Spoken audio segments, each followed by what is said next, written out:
தாப்பால போட்டு சும்மா லொட்டு லொட்டு ஆட்டிக்கிட்டே இருந்தா வீட்டுல சண்டை வரும்.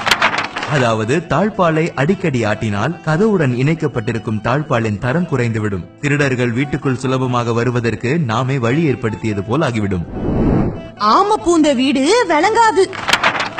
ஆமைகளுக்கு இயற்கையாகவே திசை காட்டும் சக்தி உள்ளதால் மீனவர்கள், முத்துக்குளிப்பவர்கள் போன்ற கடலுக்குள் செல்லுபவர்கள் வளர்த்தார்கள். கடலுக்குள் செல்லுபவர்களின் வாழ்க்கைக்கு உத்தரவாதமும் இல்லை என்பதால் பெண் கொடுக்க மாட்டார்கள். ஆமை இருக்கும் வீடு அதனால் வேண்டாம் என்று சொல்லிவிடுவார்கள். இதுவே ஆமை புகுந்த வீடு விளங்காது என்று ஆகிவிட்டது.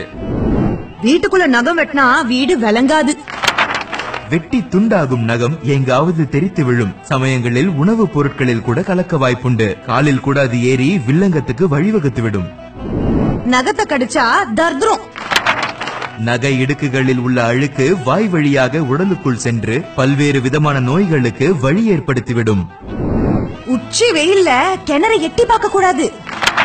கிணற்றுக்குள் பல்வேறு விதமான விஷவாயுக்கள் உற்பத்தியாகும். உச்சி வெயில் நேரத்தில் நேரடியாக சூரிய வெளிச்சம் கிணற்றுக்குள் விழுவதால் அந்த வாயுக்கள் வெப்பத்தால் லேசாகி மேலே பரவும். எட்டி பார்ப்பவர்களை அது தாக்கவும் வாய்ப்புண்டு. இருட்ட பிறகு குப்பையை வெளியே கொட்டினா உங்க வீட்டுல இருக்கிற லட்சுமி வெளியே போயிடும்.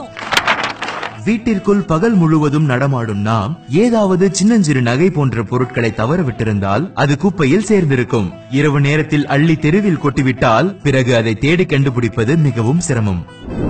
வீட்டுல புறா வளர்க்க கூடாது. வளர்த்தா குடும்பம் அழிஞ்சிடும். புறா கழிவுகளின் வாசனை பாம்பை ஈர்க்க வல்லது. அதனால் அதை தேடி விஷப்பாம்புகள் வரும் வாய்ப்பும் உள்ளது. நைட்டு நேரத்துல கீரையை சாப்பிட்டா யமனை கூப்பிடுற மாதிரி.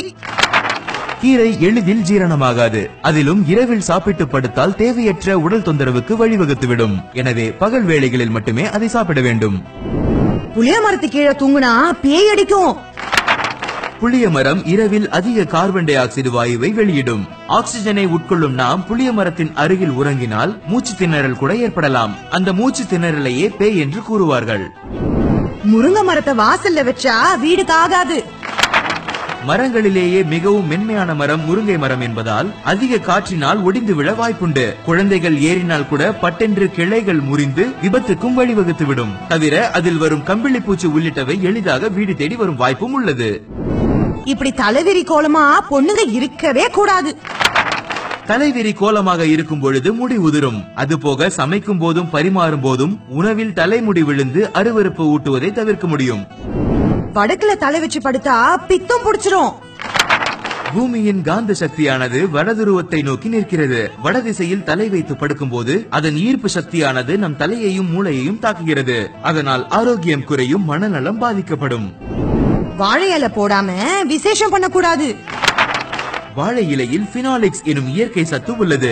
ஆகையால் தொடர்ந்து வாழை இலையில் சாப்பிடுபவர்களுக்கு நோய் எதிர்ப்பு சக்தி கிடைக்கும். இதை தமிழர்கள் அனுபவத்தில் கண்டுணர்ந்து காலகாலமாக கடைபிடிக்கிறார்கள்.